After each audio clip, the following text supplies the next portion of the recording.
প্রতিদিনের মতো আজও মাছের বেচাকেনা হচ্ছে গাইবান্ধার নতুন বাজারে। মাছ কেনা বেচার খবর জানাতে সেখান থেকে যুক্ত হচ্ছেন সহকর্মী হিদায়াতুল ইসলাম বাবু। সরাসরি চলে যাচ্ছি তার কাছে।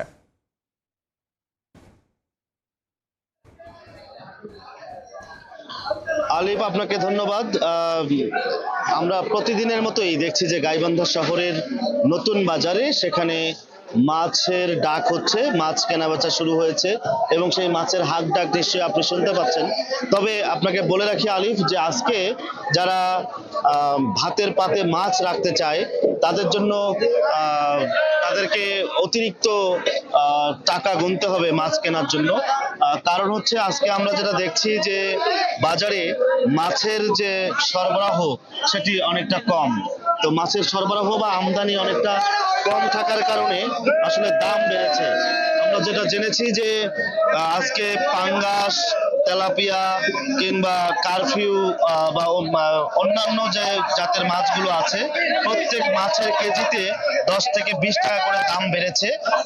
আমরা জেনেছি যে আজকে 140 থেকে 50 টাকা কেজিতে পাইকারি বিক্রি হচ্ছে পাঙ্গাস মাছ, আর 180 টাকায় বিক্রি হচ্ছে তেলাপিয়া। এমনি ভাবে প্রত্যেকটা মাছের দাম আজকে বেড়েছে। এটি আমাদেরকে যেটি বলা হচ্ছে বাজারের যারা পাইকার তারা যেটি বলছেন যে মূলত রাতে বৃষ্টি হয়েছে, বৃষ্টির কারণে আপনার মাছের যে আমদানি সেটি অনেকটা কম, আর মাছের আমদানি অর্থাৎ সরবরাহ কম হওয়ার কারণে চাহিদার তুলনায় সরবরাহ কম থাকার কারণে বাজারের দামটা বেশি বলে আমাদেরকে আজকে জানানো হচ্ছে। তো আমরা দেখছি যে অল্প কিছু মাছ আজকে এসেছে। মূলত এখানে বিভিন্ন জায়গা থেকে মাছ নিয়ে আসা হয়। আপনার হচ্ছে আশেপাশে যে ইউনিয়ন গুলো আছে এবং আশপাশের উপজেলাগুলো থেকে মূলত চাষিরা বিভিন্ন যানবাহনে, বিশেষ করে ভ্যান, অটোরিকশা যোগে তারা পুকুরের যে চাষের মাছ সেই মাছগুলো নিয়ে আসে। আমরা দেখছি যে এই মাত্র কিছু মাছ ঢালা হলো। এখন এই মাছগুলো বেশ বড় আকারের সিলভার কার্প থেকে শুরু করে কার্পো থেকে শুরু করে বিভিন্ন জাতের মাছ আমরা দেখছি, যেটি নামানো হলো মাত্র, এবং সেই মাছগুলো নামানোর পরে এখন ডাক হচ্ছে। এখানে ডাকের নিয়মটা হচ্ছে যে মাছ চাষিরা যখন নিয়ে আসে নতুন বাজারে, নিয়ে আসার পরে মূলত এখানে খোলা ডাক হয়।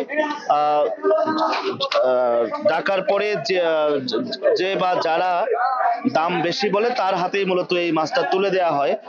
তো আমরা যেটি দেখছি যে মাছের আমদানি এবং সরবরাহ কম থাকার কারণে দাম আজকে কিছুটা বেশি। এই মাছগুলোই মূলত এখানে ডাক হওয়ার পরে পাইকারদের হাত ঘুরে গাইবান্ধার গ্রামগঞ্জের যে বিভিন্ন হাট বাজারগুলো আছে সেখানে খুচরা পর্যায়ে বিক্রি করা হয়। এই ছিল আলিফ আমার কাছে গাইবান্ধা শহরের নতুন বাজার থেকে মাছ বেচা কেনার সবশেষ খবর।